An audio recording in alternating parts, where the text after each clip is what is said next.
Let's get started by installing the Nubra Python SDK.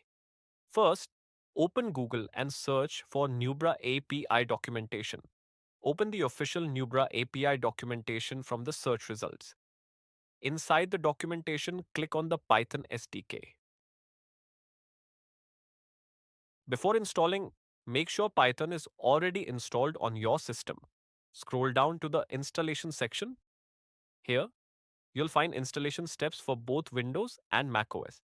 Copy the pip install command shown on the page. Open command prompt on Windows or terminal on macOS. Paste the command and press enter to start the installation. Within a few seconds, the Nubra Python SDK is successfully installed. You're now ready to start building with Nubra. Thanks for watching.